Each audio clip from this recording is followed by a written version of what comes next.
Hello students, एक बार फिर आपका स्वागत है आपके अपने YouTube चैनल AK क्लासेस पर। प्यारे बच्चों, आज से हम क्लास 12th का मैथ का 2022 का बच्चों सिलेबस स्टार्ट करने जा रहे हैं। और बच्चों आज हम इस वीडियो लेक्चर के अंदर क्लास 12th का चैप्टर नंबर 1 संबंध एवं फलन, इट मींस कि रिलेशन एंड फंक्शन के बेसिक कॉन्सेप्ट के बारे में समझेंगे। बच्चों हमारे चैनल की ये खासियत रहेगी बच्चों, जब भी आपको कोई भी एक्सरसाइज पढ़ाई जाएगी उससे पहले उस एक्सरसाइज का हम आपको बेसिक जरूर समझाएंगे। बच्चों बेसिक नॉलेज बहुत जरूरी है देना बच्चों, और आपका लेना भी बहुत जरूरी है, क्योंकि अगर हम जिस भी एक्सरसाइज को पढ़ रहे हैं पहले उसका अगर हम बेसिक जान लें तो उस एक्सरसाइज के अंदर जितने भी क्वेश्चंस होते हैं उन्हें हम बहुत आसानी से कर सकते हैं, और उन क्वेश्चंस को करने में हमें कोई भी समस्या फिर नहीं आती है। बच्चों ये हमारे चैनल की खासियत रही है बच्चों कि हम जितने भी चैप्टर्स पिछली साल भी हमने तैयारी कराई है, हर एक्सरसाइज का एक अलग से कॉन्सेप्ट हमने बताया है। उस कॉन्सेप्ट को बहुत डीपली नॉलेज के साथ हमने पहले समझाया है, फिर फॉर्मूलों को क्लियर कराया है, उसके बाद हम एक्सरसाइज पर आए हैं। और हमारी इस साल भी यही रणनीति रहेगी, ठीक है बच्चों, कि हम जिस भी एक्सरसाइज या जिस भी चैप्टर को पहले पढ़ाएंगे उसके बारे में पहले आपको बेसिक नॉलेज देंगे, ठीक है बच्चों। और बेसिक नॉलेज बेहद जरूरी है। जो बच्चे हमसे पिछले साल पढ़े उन्होंने भी हमें काफी बार कहा सर आप बेसिक कॉन्सेप्ट आपके से हमें बहुत ज्यादा हेल्प मिलती है। जब आप हमें बेसिक कॉन्सेप्ट करा देते हैं तो हम एक्सरसाइजेस को खुद ही सॉल्व कर लेते हैं, इतना क्लियर रहता है आपका बेसिक कॉन्सेप्ट। तो हम इस बार भी आपको हर एक्सरसाइज का पहले बेसिक कॉन्सेप्ट समझाएंगे बच्चों। इससे पहले हम एक वीडियो और आपके लिए 2022 के सिलेबस के लिए बच्चों प्रोवाइड हम आपको कर चुके हैं। जिन लोगों ने नहीं देखा है, हमने 2022 की क्लासेस की अलग से प्लेलिस्ट बनवा दी है, उसी में सारी वीडियोस आपकी ये जाती रहेंगी बच्चों चैप्टर वाइज। अगर आपने वो वीडियो नहीं देखा है जिसमें मैंने आपको 2022 से सिलेबस से संबंधित बातें समझाई थी कि हम 2022 में क्या सिलेबस पढ़ने वाले हैं, या हम कौन कौन से चैप्टर पढ़ेंगे, या ये भी मैंने आपको बताया था कि क्लास 12th में मैथ के अंदर कितनी यूनिट हैं बच्चों और उनके अंदर कितने चैप्टर हैं और वो बोर्ड परीक्षा में कितने कितने नंबर के पूछे जाते हैं। सारी चीज डिटेल में मैंने आपको उस वीडियो के अंदर समझाया था। अगर आपने वो वीडियो नहीं देखा है तो उसका लिंक इस वीडियो के डिस्क्रिप्शन में पड़ा हुआ है, और प्लेलिस्ट मैंने अलग से बनवा दी है, आप वहां जाकर भी देख सकते हैं बच्चों, ठीक है। तो बच्चों आज हम जो है एक्सरसाइज 1.1 के बेसिक कॉन्सेप्ट के बारे में पढ़ेंगे बच्चों। मुझे आपसे पूरी उम्मीद है कि आप लोगों ने 11th में कुछ खास मेहनत नहीं की होगी, कुछ एक ने की होगी तो अच्छी बात है, लेकिन बच्चे 11th पर बहुत कम गौर देते हैं, बिकॉज आजकल जो 11th का सिलेबस है ना वो बोर्ड परीक्षा में नहीं पूछा जाता है। लेकिन आप इस बात को क्यों भूल जाते हैं कि आप बोर्ड परीक्षा के लिए जो पढ़ना चाहते हैं उसे पढ़ने के लिए पहले आपको 11th का आना बेहद जरूरी है। इस बात को आप दिमाग से निकाल दीजिएगा कि यार 11th का पूछा नहीं जाएगा, 11th का जो हेल्पफुल नहीं है। नहीं बच्चों, आप 12th का मैथ पढ़ेंगे तो आपको 11th की नॉलेज होना बेहद जरूरी है, अदरवाइज आप बहुत अच्छे से नहीं पढ़ पाएंगे। जिस लेवल से आप पढ़ना चाहते हैं क्लास 12th को, फिर उस लेवल से आप नहीं पढ़ पाएंगे। आपका जो सपना है क्लास 12th में मैथ में 90+ नंबर हासिल करने का, फिर आपका वो सपना पूरा नहीं हो पाएगा। लेकिन मैं यहाँ पर आपको इस तरीके से पढ़ाने वाला हूं कि जिस भी चैप्टर को पढ़ाऊंगा उसमें 11th का अगर यूज होगा तो पहले मैं उस कॉन्सेप्ट को आपको समझाने वाला हूं, ठीक है। इट मींस कि थोड़ी सी चीजें 11th की लेकर भी हम चलेंगे अगर हमें जरूरत पड़ेगी तो।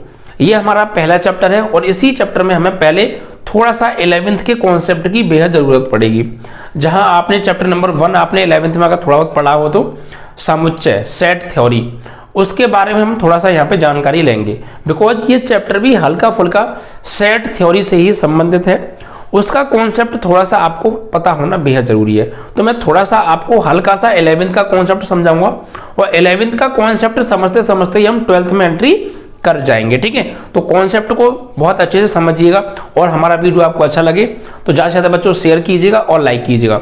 अगर बच्चों आप हमसे नोट्स पाना चाहते हैं, ठीक है, जो भी मैं क्वेश्चंस यहाँ सॉल्व कराऊंगा पूरे मैथ का सॉल्यूशन अगर आप हमसे पाना चाहते हैं PDF के रूप में, इंपॉर्टेंट क्वेश्चंस अगर आप हमसे पाना चाहते हैं जो बोर्ड परीक्षा में बार बार रिपीट होते हैं, और 80% लगभग क्वेश्चंस उन्हीं इंपॉर्टेंट क्वेश्चन से बोर्ड परीक्षा में बनते हैं, हम हर साल देते भी आ रहे हैं बच्चों। और अगर आप मॉडल पेपर पाना चाहते हैं, ठीक है बच्चों, पिछले साल के जो पेपर होते हैं वो हमसे अगर पाना चाहते हैं तो बच्चों आपको इसके लिए हमारा एक ग्रुप है वो ज्वाइन करना पड़ेगा। और उस ग्रुप को ज्वाइन करने की हमने बहुत न्यूनतम फीस रखी है कितनी रुपए? 400 रुपए पूरे साल। जी हाँ, 400 रुपए पूरे साल। इसके बाद आपको एक भी रुपया पे नहीं करना है। 400 रुपए में आपको सभी वीडियो लेक्चर्स प्रोवाइड होंगे बच्चों, इंपॉर्टेंट क्वेश्चंस देंगे, नोट्स देंगे, मॉडल पेपर देंगे, प्रीवियस ईयर के पेपर्स आपको प्रोवाइड करेंगे एंड जितना भी मैथ का कंप्लीट स्टडी मटेरियल है वो सारी चीजें हम आपको प्रोवाइड कराने वाले हैं। और हम इस बात की गारंटी देते हैं, अगर आप हमारे साथ मेहनत करेंगे, अकॉर्डिंग टू हमारे चलेंगे, तो हम 2022 में आपको 90+ मैथ के अंदर दिला के रहेंगे बच्चों। ठीक है, इस साल बिहार बोर्ड के एग्जाम हुए हैं, अभी यूपी बोर्ड के तो नहीं हुए हैं, लेकिन बहुत अच्छा रिजल्ट रहा है। मेरे पास बच्चों के फोन्स भी आते हैं कि सर वाकई में हम लोगों ने आपसे कम समय में पढ़ के बहुत अच्छे मार्क्स अचीव कर लिए हैं बोर्ड परीक्षा में। तो बच्चों इस बार तो हमारे पास टाइम भी है, पहले टाइम कम था बट इस बार हमारे पास टाइम अच्छा खासा है। हम आपकी तैयारी बहुत धमाकेदार तरीके से कराने वाले हैं। ठीक है बच्चों, तो अगर आप हमसे ये सारी चीजें पाना चाहते हैं तो आज ही हमारा ग्रुप ज्वाइन करें, या फिर अगर कोई जानकारी लेना चाहते हैं हमसे तो हमारा कॉन्टैक्ट नंबर बच्चों 8923824554 पर हमसे कांटेक्ट करके व्हाट्सएप या कॉलिंग के माध्यम से आप कोई भी जानकारी ले सकते हैं। ठीक है बच्चों, यकीन मानिएगा वो धमाकेदार तैयारी कराने वाला हूं आपको कि पूरे YouTube पर आपको कोई भी नहीं मिलेगा। इतना सिंपल बना दूंगा क्लास 12th के मैथ को, आपने कभी अपने जीवन में सोचा भी नहीं होगा कि यार कि मैथ इतना भी सिंपल हो सकता है। वाकई में मैथ सिंपल नहीं है, लेकिन तरीका है अपना अपना पढ़ाने का। तो मैं उस कॉन्सेप्ट से आपको पढ़ाने वाला हूं कि आपको कितनी भी हार्ड क्यों चीजें हों वो बहुत सिंपल लगने लग जाएंगी। ठीक है, और आप खुद बच्चों को बताएंगे, आप 1 महीने के अंदर अपना जो मैथ में इंप्रूवमेंट देख लेंगे बच्चों। ठीक है, अगर आप नए हैं तो हमारे चैनल को अभी सब्सक्राइब कर लीजिए और बेल आइकन को दबा लीजिए, जिससे हमारी आने वाली वीडियोस का नोटिफिकेशन आप पर सबसे पहले पहुंच जाए। और बच्चों अभी जो हमारी टाइमिंग है वीडियो की वो सुबह लगभग 5 बजे की है, हम प्रोवाइड कर देते हैं पर डे। आगे अगर आप लोगों का सजेशन रहा तो हम लोग टाइम को ज्यादा कर सकते हैं, चेंज भी कर सकते हैं। ठीक है बच्चों, चलिए तो पहले जो हम बात करेंगे बच्चों, वो सबसे पहले बात करेंगे क्लास 11th के थोड़े से कुछ टॉपिक के ऊपर। एक टॉपिक है बच्चों समुच्चय, सेट। थोड़ा सा हम उसके बारे में पहले समझ लेते हैं बच्चों, आइए।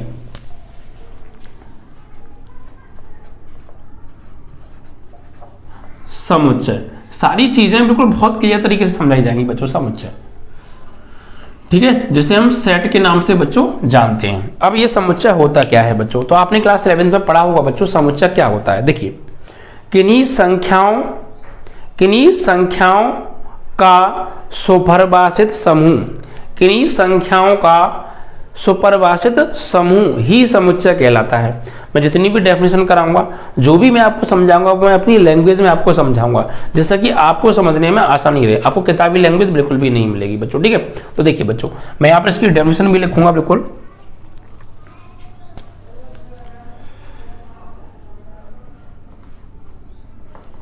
किन्हीं संख्याओं या वस्तुओं, किन्हीं संख्याओं या वस्तुओं के सुपरिभाषित, किन्हीं संख्याओं या वस्तुओं के सुपरिभाषित समूह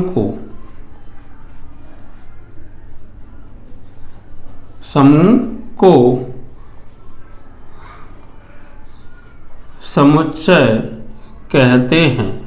ठीक है बच्चों, अभी इसको मैं समझाने वाला हूं। देखिए हमारे पास कुछ संख्याएं हैं या कुछ वस्तुएं हैं, अगर वो परिभाषित की जा सकती हैं, वो जो संख्याएं हैं, जो वस्तुएं हैं, अगर वो परिभाषित की जा सकती हैं, उनको वेल डिफाइंड किया जा सकता है, तो हम उनके समुच्चय को, उनके ग्रुप को ही बच्चों क्या बोलेंगे, उनके ग्रुप को ही हम समुच्चय बोलेंगे। जैसे बच्चों अगर मैं आपसे ये कहूं कि 1 से लेके 10 तक की सम संख्याएं और उनका समुच्चय बनाना है, तो बिल्कुल बन सकता है, क्योंकि हमको परिभाषित कर रहे हैं। परिभाषित कैसे कर रहे हैं कि वो 1 से लेके 10 तक की सम संख्याओं के बारे में हम बात कर रहे हैं। इनको हम जो है इनकी परिभाषा दे सकते हैं क्या, कि 1 से लेकर 10 तक की सम संख्याओं के बारे में बात हो रही है। एक उनका कोई ना कोई गुण है। गुण क्या है, सम संख्या होना एक गुण है। भाई हम उनको पहचान कैसे रहे हैं, सम संख्या की वजह से हम उनको पहचान रहे हैं। उनके अंदर गुण क्या है, सम संख्या उनके अंदर गुण है। भाई हमने कहा 1 से लेकर 10 तक की, फिर क्या, अब फिर मैंने बोला सम संख्या, तो आप समझ रहे हो तुरंत यार सम संख्या, अच्छा सम संख्या 2 4 6 8 जो 2 से पूरी पूरी विभाजित हो जाती हैं उनकी बात कर रहे हैं, तो आपने तुरंत पहचान लिया, नहीं पहचान लिया? तो उनका एक गुण था सम, उनका एक गुण था। तो ऐसी संख्याएं जो वेल डिफाइंड यानी परिभाषित की जा सकती हैं, उनका कोई अपना गुण होता है जिसकी वजह से वो पहचानी जाती हैं, उनके ग्रुप को हम एक मजला कोष्ठक के अंदर लिख देते हैं, ठीक है, और उन्हीं को हम बोलते हैं बच्चों समुच्चय, ठीक है। इस समुच्चय को बच्चों अंग्रेजी वर्णमाला के बड़े अक्षरों से प्रदर्शित किया जाता है बच्चों, ठीक है। यहां पर हम लिख देंगे समुच्चय को अंग्रेजी वर्णमाला के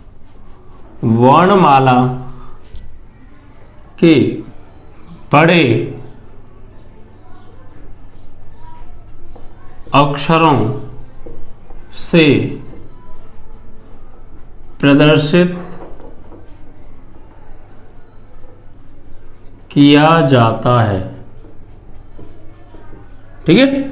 इनको जो है अंग्रेजी वर्णमाला के जो बड़े अक्षर होते हैं कैपिटल लेटर्स उनसे रिप्रेजेंट करते हैं, जैसे capital A, capital B, capital C, ETC, किसी से भी कर सकते हैं, जैसे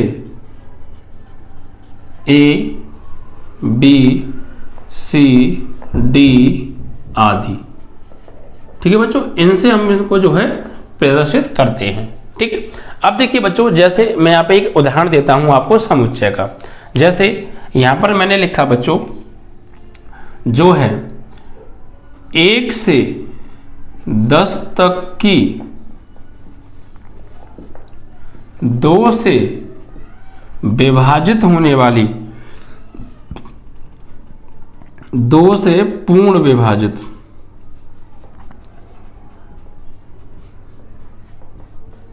होने वाली संख्याओं का समुच्चय,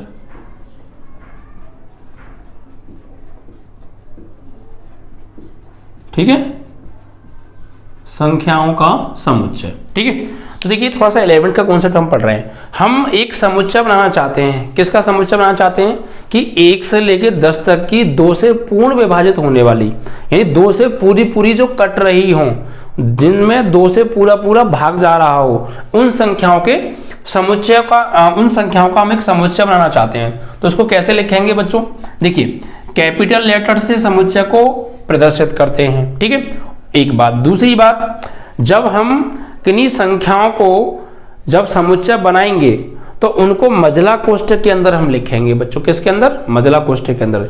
जब भी कभी आप समुच्चय बनाएंगे तो जिन अवयवों को आप लिखेंगे या जिन संख्याओं को आप समुच्चय बनाएंगे उनको मजला कोष्ठक के अंदर लिखा जाएगा, ठीक है। और उन संख्याओं को अलग अलग दिखाने के लिए उनके बीच में कॉमे का प्रयोग हम करेंगे। जैसे मान लीजिए कि मैंने इसको ए मान लिया, ए से प्रदर्शित करना है, तो मजला कोष्ठक एस करके, ठीक है भाई। और इसके अंदर 1 से लेकर 10 तक की 2 से पूरी पूरी कटने वाली संख्या लेनी है। तो भाई 1 तो कटेगी नहीं, 2 से कट जाएगी, 2 आ जाएगी। फिर 3 तो कटेगी नहीं, 4 आ जाएगी। 4 के बाद 5 तो कटेगी नहीं, 6 आ जाएगी। फिर 8 आ जाएगी, फिर 10 आ जाएगी। अब इनको लिखते किस में है? मजला कोष्ठक के अंदर, इसे बोलते हैं मजला कोष्ठक। और इनको अलग अलग करने के लिए इनके बीच में कॉमे का यूज किया जाता है। किसका? कॉमे का यूज किया जाता है। तो ये है बच्चों समुच्चय, ठीक है, ये है समुच्चय, इसी को हम समुच्चय कहते हैं। और ये 1 से लेकर 10 तक की 2 से पूर्ण विभाजित होने वाली संख्याओं का समुच्चय है। लिखेंगे कैसे? मजला कोष्ठक के अंदर, और उनके बीच में क्या लगाएंगे? कोमा। क्यों? इनको अलग अलग, इनको पृथक करने के लिए, अलग अलग करने के लिए, ठीक है बच्चों। तो क्या होता है समुच्चय? किन्हीं संख्या या वस्तुओं का स्वपरिभाषित समूह, जिसको हम परिभाषित कर सकते हैं, उनके ग्रुप या उनके समूह को क्या बोलते हैं? समुच्चय बोलते हैं। उन्हें एक मजला कोष्ठक के अंदर लिखा जाता है और उन्हें अलग अलग करने के लिए उनके बीच में कॉमे का प्रयोग किया जाता है। इन संख्याओं को बच्चों हम बोलेंगे अवयव। क्या बोलते हैं? अवयव। ये क्या है? अवयव है, ठीक है बच्चों।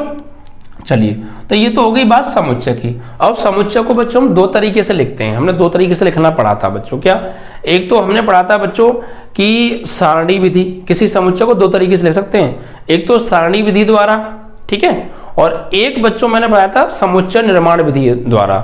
आपने पढ़ा होगा समुच्चय निर्माण विधि द्वारा। समुच्चय को दो तरीके से लिखते हैं, यहां पे बताया हूं आपको। समुच्चय को दो तरीके से लिख सकते हैं।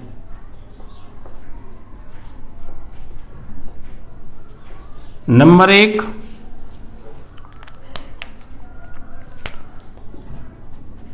सारणी विधि। कौन सी विधि? सारणी विधि, जिसे हम टेबुलर फॉर्म के नाम से भी जानते हैं, टेबुलर फॉर्म, ठीक है। और दूसरी जो विधि है बच्चों वो है समुच्चय निर्माण विधि। समुच्चय निर्माण विधि, जिसे हम सेट बिल्डर फॉर्म के नाम से जानते हैं। कौन सा? सेट बिल्डर फॉर्म, ठीक है बच्चों, सेट बिल्डर फॉर्म के नाम से जानते हैं। अब ये सारणी विधि में क्या होता है बच्चों? देखिए सारणी विधि में क्या होता है, जब हम किसी समुच्चय को सारणी विधि में लिखते हैं तो ये तरीका अपनाते हैं। सारणी विधि में क्या होता है, हम अगर किन्हीं संख्याओं का समुच्चय बना रहे हैं तो उन संख्याओं को मझला कोष्ठक के अंदर कॉमा लगा के लिख देते हैं। इसी को बोलते हैं हम कौन सी विधि? सारणी विधि, ठीक है बच्चों। सारणी विधि में क्या होता है, मैं फिर बताता हूं, एक बार यहाँ लिख भी देता हूं। सारणी विधि में संख्याओं को मझला कोष्ठक के अंदर लिखा जाता है और उन्हें अलग अलग पृथक करने के लिए उनके बीच में कॉमे का प्रयोग किया जाता है, ठीक है। यहाँ पे आप चाहो तो मैं लिख भी देता हूं। इसमें संख्याओं को मझला कोष्ठक के अंदर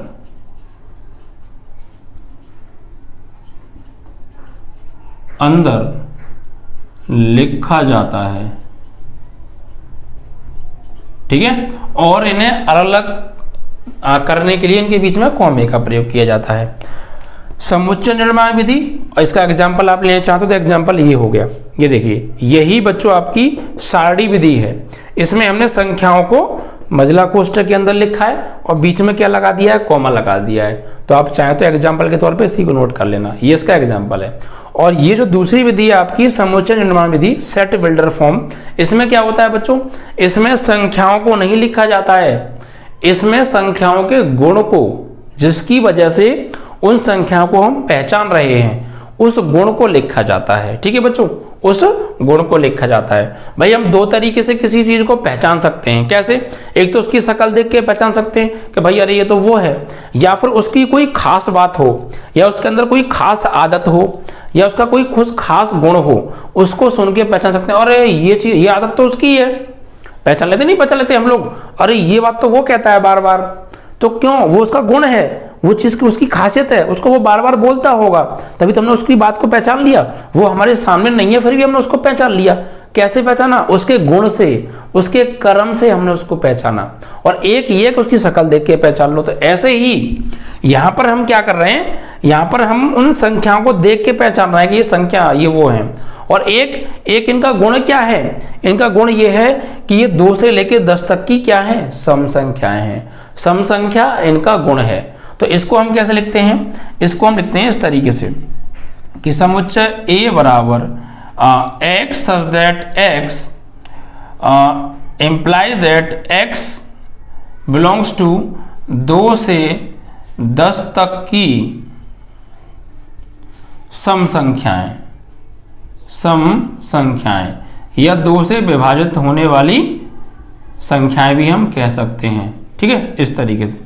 इसमें जो है आप गुण को लिखते हैं, इसमें आप उन संख्याओं को लिखते हैं इसमें, ठीक है। तो दो तरीके के से हम समुच्चय को लिख सकते हैं, इनकी हमें आगे जाकर जरूरत पड़ेगी जब हम रिलेशन पढ़ेंगे, तो इसलिए मैं आपको इनको यहाँ पे समझा रहा हूँ। मैं सिर्फ वही चीजें बता रहा हूँ जो आपको 12th में यूजेबल है 11th की, ठीक है। देखिए, तो सारणी विधि में क्या समझ गए आप? सारणी विधि में क्या होता है, इसमें संख्याओं को या वस्तुओं को मजला कोष्ठक के अंदर कॉमा लगा के लिखा जाता है, और समुच्चय निर्माण विधि में हम उसके गुण को लिखते हैं। किसको? गुण को। ए बराबर, ये सेट है, और ये मजला कोष्ठक x सच दैट x, मतलब x कुछ संख्याएं हैं और वो ऐसी संख्याएं हैं कि 2 से लेकर 10 तक की सम संख्याएं हैं, 2 से लेकर 10 तक की, तो सम संख्याएं हैं। हम इस सम संख्या से तो पहचान रहे हैं, उसका गुणी तो है सम संख्या, ठीक है। और x जो बिलोंग करता है वो 2 से 10 तक की सम संख्याओं से बिलोंग करता है, यानी x वो संख्याएं कि 2 से लेकर 10 तक की, ठीक है। और ये देखिए यहाँ पे जो मैंने सिंबल सा लगाया, ये सिंबल क्या होता है?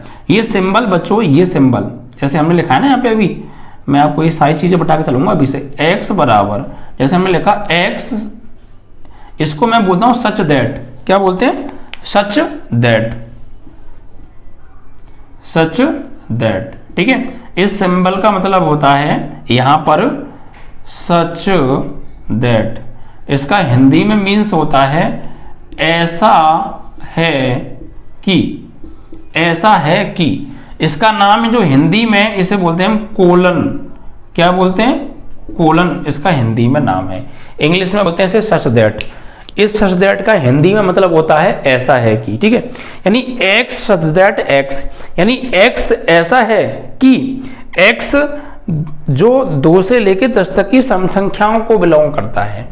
ये सिंबल किसका है? ये है बिलोंग का, ठीक है, बिलोंग। आगे मैं भी समझाऊंगा आपको। ये जो सिंबल है ये है बिलोंग, ठीक है, बिलोंग्स यानी संबंधित। संबंधित हम लोग बोलते हैं ना कि ये कहां से बिलोंग करता है, ये कहां से संबंधित है भैया, तो ये वहां से संबंधित है जी, ऐसे बोल देते हैं ना, ये कहां से बिलोंग करता है, तो वो बिलोंग का संबंधित सिंबल है ये, ठीक है। तो ये तो थोड़ी सी बातें थी समुच्चय के बारे में, ठीक है बच्चों। अब इसके बाद आगे आते हैं बच्चों, तो ये चीज आप ध्यान से समझ लीजिएगा। देखिए, समुच्चय क्या होता है? किन्हीं संख्या या वस्तुओं का वेल डिफाइंड ग्रुप, उसको ही हम समुच्चय कहते हैं। समुच्चय को हम 2 तरीके से ले सकते हैं, एक तो सारणी विधि और एक समुच्चय निर्माण विधि। सारणी विधि में हम जिन संख्याओं का समुच्चय बना रहे हैं उन संख्याओं को एक मजला कोष्ठक के अंदर लिखते हैं और उन्हें अलग अलग करने के लिए कॉमे का यूज करते हैं। जबकि समुच्चय निर्माण विधि सेट बिल्डर फॉर्म में हम क्या करते हैं बच्चों? सेट बिल्डर फॉर्म में हम उन संख्याओं के गुण को लिखते हैं जिसकी वजह से वो संख्या पहचानी जाती हैं, ठीक है, मजला कोष्ठक के अंदर। तो ये 2 आपने जो है इसको समुच्चय को लिखने की जो है विधियां पढ़ी बच्चों, ठीक है। चलिए, तो आई होप कि आपको ये समुच्चय समझ में आ गया होगा, ठीक है। ये 11th का टॉपिक है, थोड़ा सा हमने आपको इसलिए समझाया, ज्यादा डीपली हम नहीं जाएंगे, जितनी हमें जरूरत है सिर्फ उतनी ही बात करेंगे 12th में, ठीक है बच्चों। और बहुत बेहतरीन तरीके से आपकी 2022 की मैं तैयारी कराऊंगा। अगर आप मेरे साथ अभी से जुड़ जाएंगे बच्चों तो टाइम से पहले हम आपका सिलेबस करा देंगे, ठीक है। आपके एग्जाम लगभग फरवरी में स्टार्ट हो जाएंगे, तो हम आपका जो सिलेबस है वो नवंबर में ही फिनिश करा देंगे। बाकी के जो वहां पर टाइम बचेगा उसमें हम short important questions, long important questions और जो है हर टाइप के important questions, model paper, practice sets paper, इन चीजों को सॉल्व करेंगे टाइम से पहले सिलेबस को खत्म करा के, ठीक है।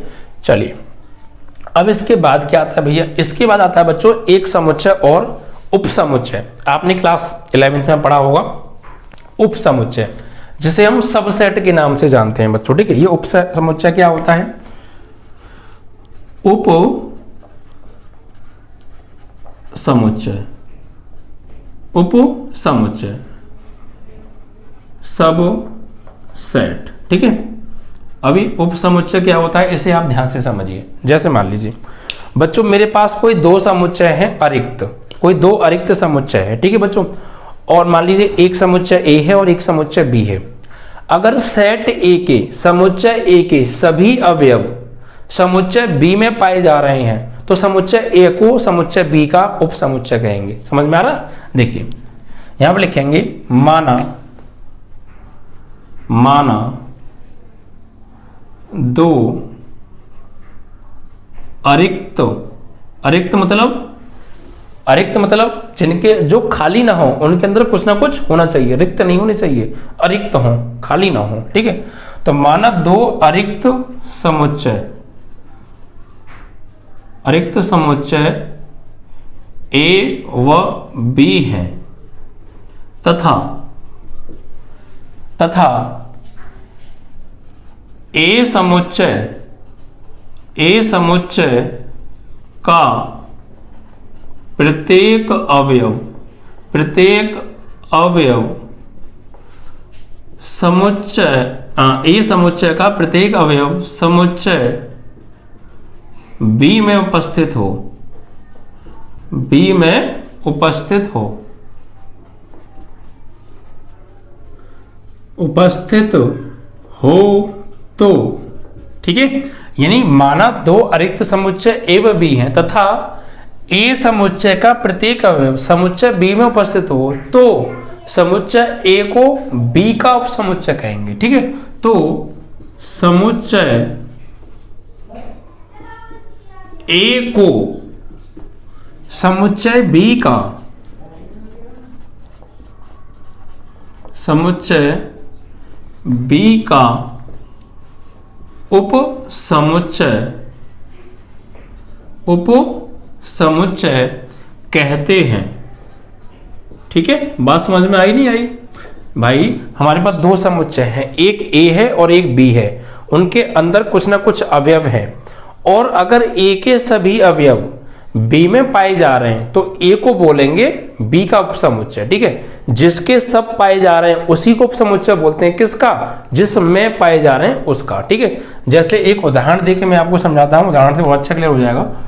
उदाहरण समझिए आप। उदाहरण जैसे मान लीजिए, माना मेरे पास ए समुच्चय है, ए के अंदर कुछ संख्याएं हैं बच्चों, मान लीजिए 1 2 3 4, ये प्राकृतिक संख्याएं हैं 1 से लेकर 4 तक की। ठीक है, और एक मेरे पास बी समुच्चय है, इसके अंदर 1 2 3 4 5 6 7 8 9 10। ठीक है, इसके अंदर 1 से लेकर 10 तक की प्राकृतिक संख्याएं हैं। ठीक है, अब देखिए बच्चों, तो क्या ए के जितने भी अवयव हैं बी के अंदर हैं?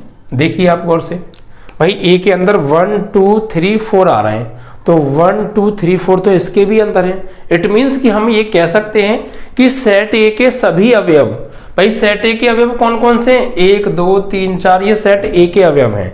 ठीक है, क्यों? क्योंकि सेट ए के अंदर आ रहे हैं। ठीक है, सॉरी भाई, सेट ए के अंदर 1 2 3 4 आ रहे हैं, तो ये किसके अवयव हैं? ये 1 2 3 4 क्या है? अवयव, एलिमेंट। किसके एलिमेंट हैं? ए के एलिमेंट हैं। क्यों? क्योंकि सेट ए के अंदर आ रहे हैं, और ये सब 1 से लेकर 10 तक ये सेट बी के एलिमेंट हैं, सेट बी के अवयव हैं। क्यों? क्योंकि सेट बी के अंदर आ रहे हैं, और सेट ए के जितने भी अवयव हैं वो सब के सब सेट बी में पाए जा रहे हैं, तो फिर सेट ए को बोलेंगे सेट बी का उपसमुच्चय। समझ में आ रहा है नहीं आ रहा है? अगर एक भी अवयव सेट ए में ऐसा होता जो इसके अंदर नहीं पाया जाता, मान लीजिए ए के सब पाए जा रहे हैं, सब पाए जा रहे हैं, लेकिन गलती से एक एलिमेंट ऐसा होता जो ए का है लेकिन बी में नहीं है, तो फिर ए को बी का उपसमुच्चय नहीं कहते। लेकिन यहां तो ए के सभी अवयव बी में उपस्थित हैं, अवेलेबल हैं सेट बी में, तो फिर सेट ए को क्या बोलेंगे? सेट बी का क्या बोलेंगे? सबसेट बोलेंगे, उपसमुच्चय बोलेंगे। ठीक है, तो यहां पर लिखेंगे सेट ए का प्रत्येक अवयव सेट बी में उपस्थित है, तो सेट ए को बी का उपसमुच्चय कहेंगे। यहां लिखेंगे ए समुच्चय समुच्चय बी का उपसमुच्चय है, उपसमुच्चय है। ठीक है, और बच्चों उपसमुच्चय का जो चिन्ह होता है, जो प्रदर्शित करने का, वो चिन्ह क्या होता है? देखिए मैं यहां लिख देता हूं, प्रदर्शित कैसे करते हैं इसे? प्रदर्शित उपसमुच्चय को हम प्रदर्शित करते हैं बच्चों ये इस तरीके से, ये सिंबल होता है बच्चों उपसमुच्चय का। किसका? उपसमुच्चय का। तो यहां पर ए जो है बी का उपसमुच्चय है, तो हम इसे इस प्रकार भी लिख सकते हैं, या ए उपसमुच्चय बी। इसका मतलब ये है भाई, ये उप समुच्चय का चिन्ह होता है, ये बात आप ध्यान रखिएगा। इसको हम पढ़ते हैं ए बी का उप समुच्चय है या ए उप समुच्चय बी, ऐसे करके पढ़ते हैं। और उप समुच्चय का मतलब क्या होता है, अगर कोई दो अरिक्त समुच्चय हैं और ए का प्रत्येक अवयव बी में पाया जाए तो ए को बी का उप समुच्चय कहते हैं। क्लियर उप समुच्चय। ऐसे ही बहुत सारे एग्जांपल्स बन सकते हैं। आई होप कि आपको एग्जांपल से क्लियर हो गया होगा कि क्या है उप समुच्चय। ठीक है, ए और बी दो समुच्चय इस प्रकार हो कि ए का प्रत्येक अवयव बी में पाया जाए तो ए को बी का उप समुच्चय कहते हैं। अगर मैं आपसे ये कहूं ए तो बी का उप समुच्चय है, लेकिन क्या बी ए का उप समुच्चय है, तो नहीं भाई, बी ए का उप समुच्चय नहीं है। क्यों? क्योंकि बी के सभी अवयव ए में कहां पाए जा रहे हैं भाई, 1 2 3 4 इतने तो पाए जा रहे हैं, लेकिन 5 से लेके 10 तक के बाकी जो संख्याएं हैं वो इसके अंदर कहां है, तो बी उप समुच्चय नहीं है ए का। हम ये भी कह सकते हैं कि बी उप समुच्चय नहीं है ए का। ठीक है, इसको काट देंगे तो इसका मतलब ये हो जाएगा उप समुच्चय नहीं है। तो भाई ए उप समुच्चय है बी का, ना कि बी उप समुच्चय है ए का, क्योंकि बी के सभी अवयव ए में नहीं पाए जा रहे। ठीक है, क्लियर ना?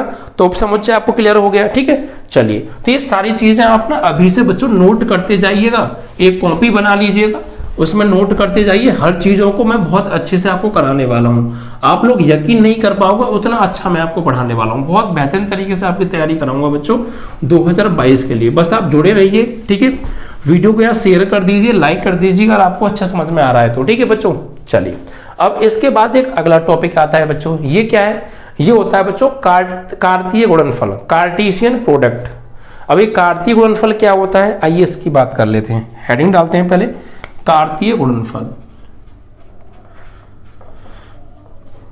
कार्तीय गुणनफल, ठीक है, कार्टेशियन प्रोडक्ट।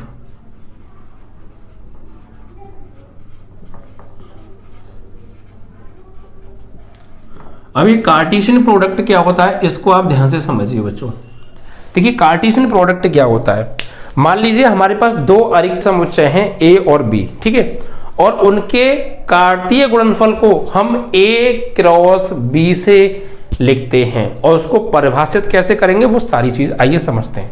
तो देखिए बच्चों यहां पे मैं लिखूंगा पहले, माना ए व बी दो अरिक्त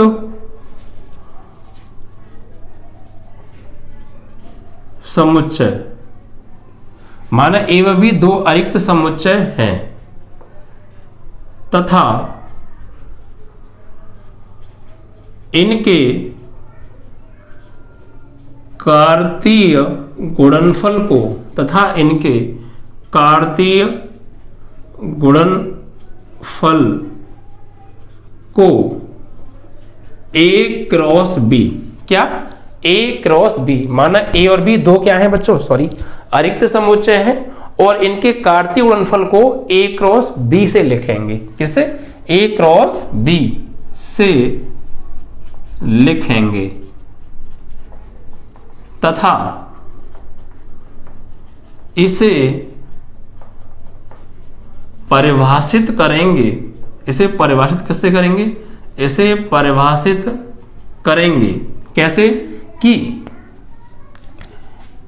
ए क्रॉस बी बराबर ए क्रॉस बी बराबर एक्स सच दैट एक्स या फिर आप ये भी सकते हैं कि X comma Y such that X belongs to A comma Y belongs to B. ठीक है, एक्स ए क्रॉस बी बराबर, ये कौन सी विधि में लिखा है हमने, ये कौन सी है, सेट बिल्डर फॉर्म, समुच्चय निर्माण विधि, गुणों को लिखा जा रहा है। ठीक है, ए क्रॉस बी बराबर X comma Y such that X और वाई इस प्रकार हैं कि एक्स ए से बिलोंग करता है और वाई बी से बिलोंग करता है। मतलब ये, जैसे मान लीजिए मैंने क्या होता है, दो समुच्चय हैं ए, तो ए हमने ले लिया, इसके अंदर मान लीजिए अवयव हैं 1 2 3, ठीक है, इसके अंदर ये 1 2 3 ये एलिमेंट है, तो ये ए समुच्चय हो गया, अरिक्त समुच्चय है। ठीक है, और दूसरा हमने समुच्चय ले लिया बी, इसके अंदर अवयव है मान लीजिए जो है आपके 2 4 6, ये इसके अंदर ये अवयव है। अब मैं इनका कार्तीय गुणनफल निकालना चाहता हूं, ध्यान से समझिएगा। मेरे पास ए और बी दो अरिक्त समुच्चय हैं और मैं इनका कार्टेशियन प्रोडक्ट, कार्तीय गुणनफल निकालना चाहता हूं, तो कैसे निकालूंगा ध्यान से समझिए। तो अगर हम इनका कार्तीय गुणनफल निकालेंगे तो हम इसको लिखेंगे किससे, ए क्रॉस बी से, क्योंकि ए और बी दो समुच्चय हैं। तो यहां लिखेंगे कार्तीय गुणनफल, कार्तीय गुणनफल ए क्रॉस बी बराबर, कैसे लिखेंगे देखिए, पहले इस वन का इन तीनों के साथ लिखा जाएगा, इस वन को, फिर इस टू को लिखा जाएगा तीनों के साथ, फिर इस थ्री को लिखा जाएगा इन तीनों के साथ, ठीक है। और जो भी क्रमित युग्म में लेंगे उनको एक समुच्चय में मझला कोष्ठक के अंदर कोमा लगा के लिख दिया जाएगा, उसी को हम बोलते हैं कार्तीय गुणनफल। कैसे देखिए आइए समझते हैं। पहले वन को टू के साथ, तो क्या आएगा 1, 2, फिर कोमा, फिर वन को 4 के साथ, तो 1, 4, फिर 1 को 6 के साथ, तो 1, 6, ठीक है। ऐसे ही अब 2 का इन तीनों के साथ, तो 2, 2, 2, 2, 2, 4, 2, 6, ठीक है। ऐसे ही फिर इस 3 का इन तीनों के साथ, तो 3, 2, 3, 4, 3, 6 और मझला कोष्ठक बंद, ठीक है। ये है बच्चों कार्तीय गुणनफल। आई होप कि आपको क्लियर हो गया होगा, बहुत आसान चीजें हैं, ठीक है बच्चों। मेरे पास एक समुच्चय ए है, एक समुच्चय बी है, ओके। ए और बी का मुझे कार्तीय गुणनफल निकालना है, तो क्या करूंगा, कार्तीय गुणनफल ए क्रॉस बी बराबर ए के जितने भी एलिमेंट हैं उन सभी का बी के साथ लिखूंगा, उन सभी को बी के साथ में लिख दूंगा। कैसे, पहले 1 को इन तीनों के साथ, तो कैसे लिखेंगे 1, 2, 1, 4, 1, 6, 1, 2, 1, 4, 1, 6, फिर 2 को 2, 2, 2, 4, 2, 6, 2, 2, 2, 4, 2, 6, इज दैट क्लियर। 3, 1, 2, 3, 2, 3, 4, 3, 6, ऐसे ही जितने भी होते इसमें और भी एलिमेंट होते तो सबको ऐसे ही लिखा जाता। और इस लिखने के तरीकों को हम, ये कौन सी विधि है, ये है सारणी विधि। कौन सी विधि, सारणी विधि। अगर हम इसके गुण को लिखते तो वो समुच्चय निर्माण विधि हो जाती, ठीक है। तो दो तरीके से हम लिख सकते हैं आराम से, तो इसी को बोलते हैं हम बच्चों कार्तीय गुणनफल। ऐसे ही बच्चों और भी बना सकते हैं आप। ये एग्जाम्पल था बच्चों, ये क्या था, एक तरीके से आपका उदाहरण था, ठीक है। एक और उदाहरण आप ले सकते हैं, क्या, देखिए सपोज मेरे पास एक सेट है, मान लीजिए P, और इसके अंदर एलिमेंट है A, B, C, और एक मेरे पास एलिमेंट है Q, और इसके एलिमेंट हैं बच्चों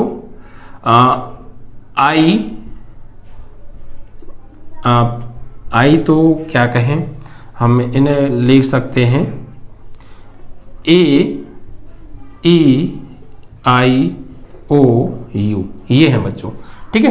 तो अब इसका मुझे क्या निकालना है, कार्तीय गुणनफल निकालना। तो कैसे निकालूंगा, तो यहां लिखूंगा कार्तीय गुणनफल, कार्टेशियन प्रोडक्ट।